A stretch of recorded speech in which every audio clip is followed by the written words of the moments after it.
السلام علیکم ورحمۃ اللہ وبرکاتہ۔ میرا نام آمینہ ہے۔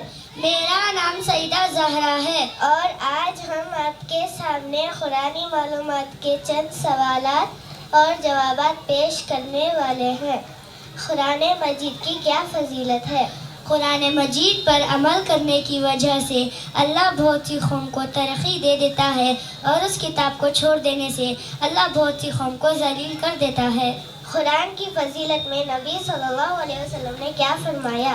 قرآن کی فضیلت میں نبی صلی اللہ علیہ وسلم نے فرمایا، تم میں سے سب سے بہتر وہ شخص ہے جو قرآن سیکھے اور دوسروں کو سکھلائے۔ قرآن کس مہینے میں نازل ہوا؟ قرآن رمضان کے مہینے میں نازل ہوا۔ سورۃ الفاتحہ کی کیا فضیلت ہے؟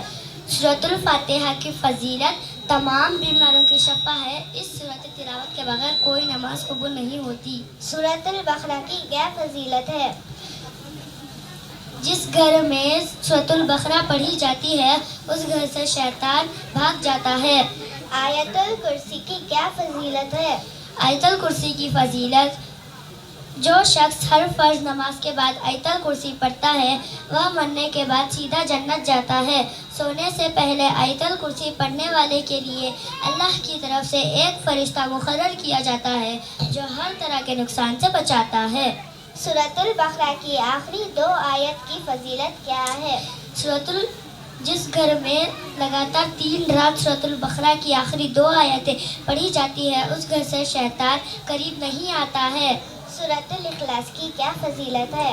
1/3 قرآن پڑھنے کے برابر ہے، یعنی قرآن کو 3 حصوں میں تقسیم کرنا تو ان میں سے ایک حصہ پڑھنے کا برابر ثواب ملے گا۔ قرآن میں سب سے زیادہ کس نبی کا نام آیا ہے؟ قرآن میں سب سے زیادہ موسیٰ علیہ السلام کا نام آیا ہے۔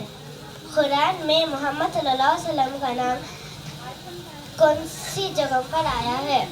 ہمارے نبی صلی اللہ علیہ وسلم کا نام 5 جگہوں پر آیا ہے: سورہ آل عمران، سورہ احزاب، سورہ محمد، سورہ فتح، سورہ صف۔